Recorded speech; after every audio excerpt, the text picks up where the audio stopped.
Bonjour les ratous, on espère que vous allez bien. On vous retrouve aujourd'hui dans une nouvelle petite vidéo où nous allons vous expliquer les différences entre les mâles et les femelles. Tout à fait. Très souvent, quand je reçois un message de personnes qui veulent adopter des bébés, lorsque c'est la première fois qu'ils adoptent des rats, ils se demandent est-ce qu'il vaut mieux qu'ils adoptent des mâles ou des femelles.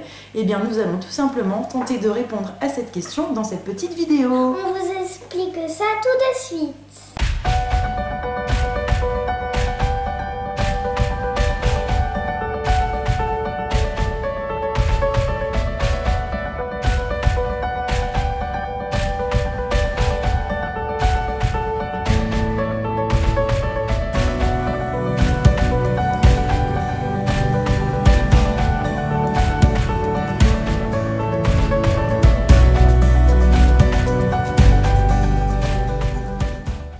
Nous allons donc commencer par vous expliquer les différences qui existent au niveau morphologique et anatomique. Oui.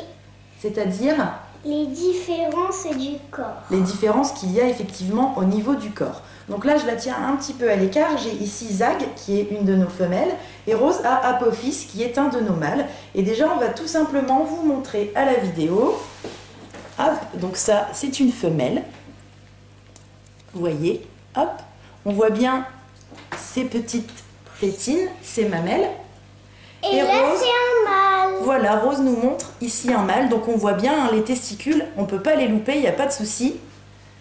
Donc on voit bien déjà qu'au niveau du corps, au niveau de l'anatomie, les mâles, ils ont des très grosses testicules et les femelles, elles, ça fait rien du tout. Donc ça, c'est déjà une première différence. Je le sais. Au niveau du poids et de la taille, qu'est-ce qu'on peut dire?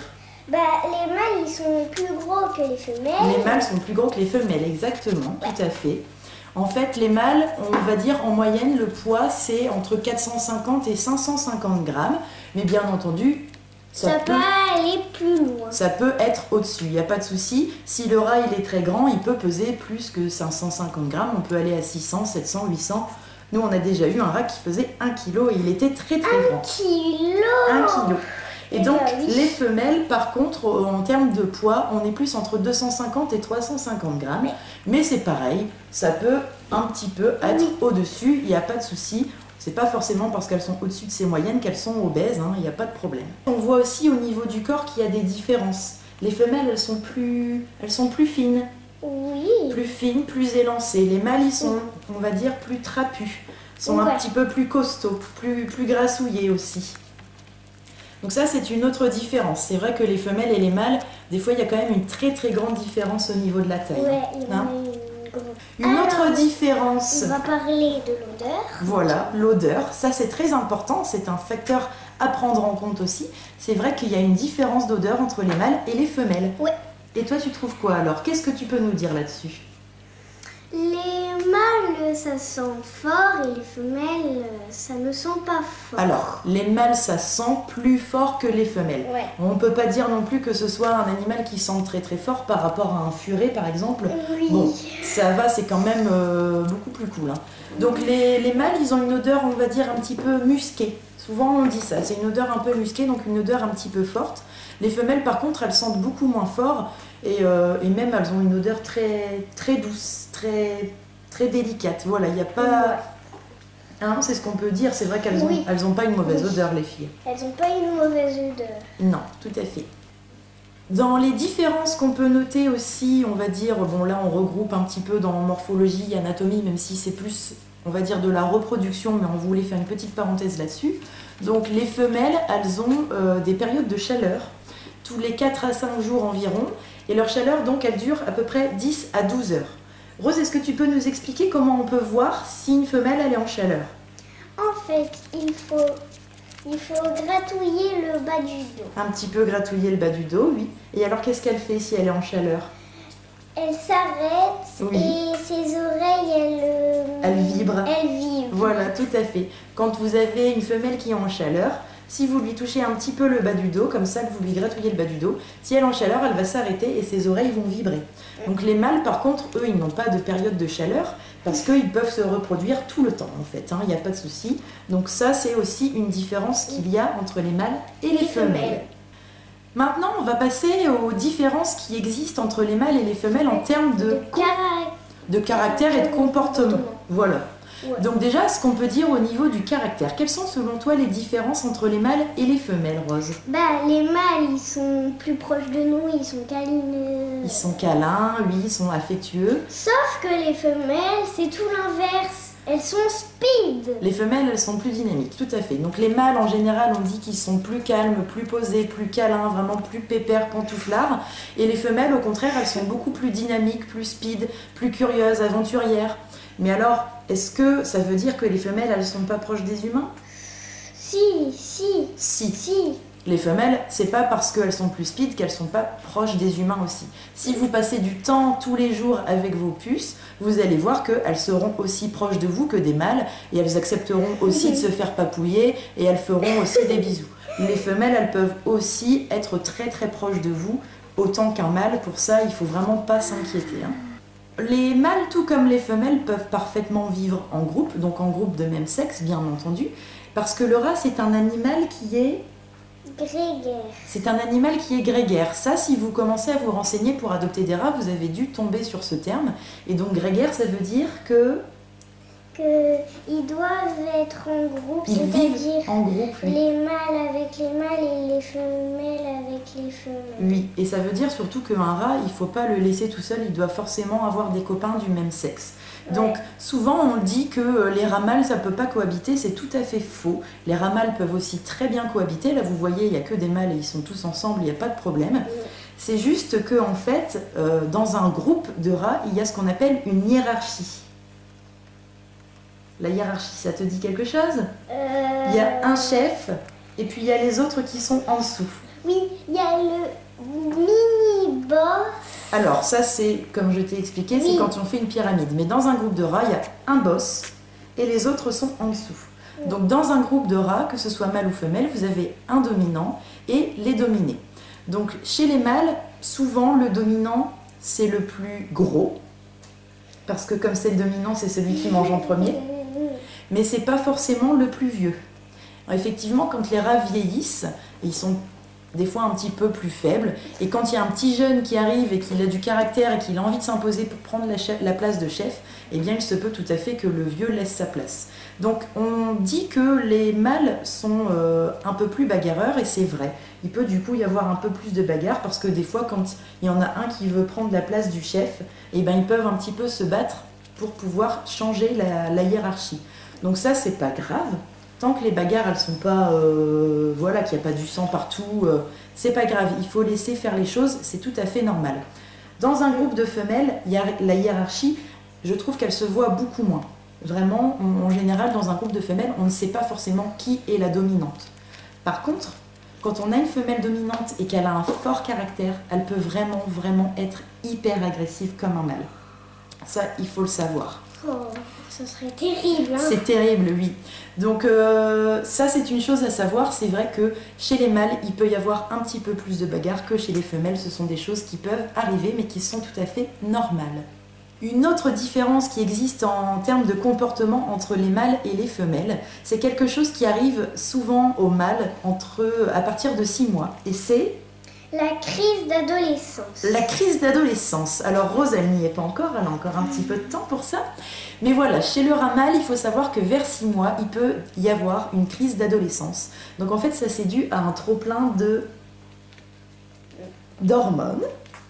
En fait, le rat fabrique beaucoup trop d'hormones et du coup, il ne sait pas vraiment trop comment gérer son comportement et il peut être agressif avec les autres rats. Donc en général, la crise d'adolescence, elle se termine vers 10 à 12 mois. Ça vient, en fait, ça part aussi rapidement que c'est venu et tout seul. Sauf que dans de rares cas, si ça va au-delà de 1 an et que le rat au-delà de 1 an, il continue à être agressif, par contre, il faut envisager de le stériliser. De le castrer, de le stériliser, tout à fait. Parce que en fait, comme on castre, eh bien, on empêche la production de ces hormones qui chamboulent un petit peu et du coup, le rat est un peu plus cool. C'est une solution à tester quand il y a une crise d'adolescence qui persiste un petit peu trop longtemps dans le temps. Chez les femelles, il n'y a pas de crise d'adolescence, ou en tout cas, c'est beaucoup plus rare. Donc ça, c'est vraiment quelque chose qu'il faut savoir également sur les différences de comportement entre les mâles et les femelles. Maintenant, on va vous parler des principales différences qui existent en termes de santé entre les mâles et les femelles. Parce qu'effectivement, il y a des pathologies ou des maladies qui peuvent toucher les mâles ou les femelles, mais pas toucher les deux sexes. Par exemple, il y a une chose... C'est la tumeur mammaire. Les tumeurs mammaires, effectivement, c'est un gros problème chez les femelles rats. En fait, même chez les chats et les chiens, c'est quand même quelque chose que l'on voit assez régulièrement en clinique vétérinaire, les tumeurs mammaires. Alors, honnêtement, 7 à 8 rats sur 10 seront touchés par une tumeur mammaire au cours de leur vie. Si vous décidez d'adopter des femelles, il faut savoir que c'est un risque qui, malheureusement, a de fortes chances de vous arriver. Donc les tumeurs mammaires chez la rate, elles sont très souvent bénignes et opérables. Donc ça veut dire que vous pouvez la faire enlever chez un vétérinaire sans problème. Hein. Si votre vétérinaire il a l'habitude d'opérer des rats, vous pouvez y aller, il n'y a pas de souci. Les mâles, est-ce que à ton avis, ils peuvent en avoir des tumeurs mammaires? Non. Eh bien si. Les mâles, ils peuvent aussi avoir des tumeurs mammaires parce que les mâles, ils ont aussi une chaîne mammaire. Alors chez les mâles, vraiment, c'est très rare qu'il y ait des tumeurs mammaires, mais ça peut arriver, il faut le savoir. Une autre différence qu'il peut y avoir en termes de santé, eh bien, ce sont les problèmes qui sont liés à l'utérus. L'utérus, qu'est-ce que c'est, Rose? C'est là où il y a les bébés qui grandissent. Qui grandissent. Tout à fait. L'utérus, c'est l'organe où se développent en fait les petits au cours de la gestation. Et donc, il peut y avoir des problèmes, donc soit des infections, soit des problèmes de tumeurs. Encore une fois, hein, les tumeurs, c'est vraiment le problème principal avec les rats. Donc, les tumeurs de l'utérus, souvent, on s'en rend compte très tard parce que comme c'est à l'intérieur, on ne les voit pas. Par contre, si vous voyez un jour dans votre cage qu'il y a des gouttes de sang dans l'urine ou des gouttes de sang tout court et que vous ne savez pas d'où ça vient, eh ben, n'hésitez pas à foncer chez votre vétérinaire et faire éventuellement une échographie pour voir s'il n'y a pas un souci au niveau de l'utérus de votre petite femelle. Une dernière petite différence qu'il y a au niveau de la santé, et cette fois-ci on va plutôt parler des mâles. Alors c'est quelque chose qui arrive souvent suite à une bagarre ou à une chute dans la cage, et c'est l'éventration. Alors l'éventration, c'est pas un terme super glamour, et c'est pas glamour non plus parce que c'est... Les coucougnettes qui sortent de la peau. Alors en fait effectivement quand il y a une bagarre ou qu'il y a une chute, la peau des testicules peut s'ouvrir et du coup les testicules sortent à l'air libre. Donc ça c'est une urgence absolue. Il faut tout de suite foncer chez le vétérinaire. Encore une fois. Ouais, encore une fois. Et alors il faut pas nettoyer et remettre en place, il faut tout de suite castrer. Ça ne sert à rien d'essayer de remettre les choses à leur place.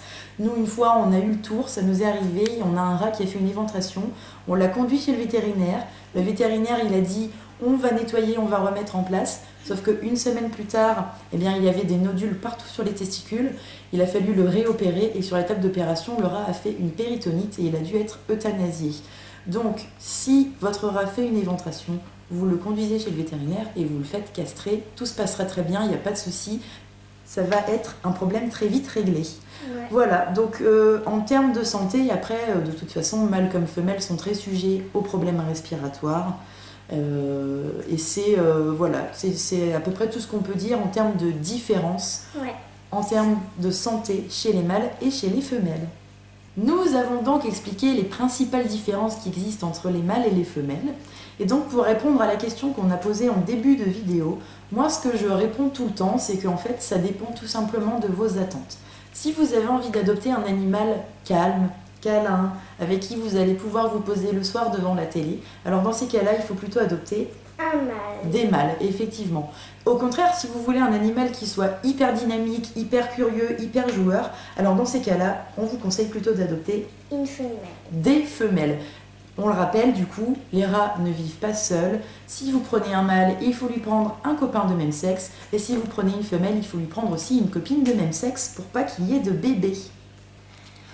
On espère que cette vidéo vous a plu. On espère aussi qu'on a pu apporter quelques réponses à vos questions et que éventuellement vous avez un peu plus d'idées vers le sexe des rats que vous allez adopter prochainement.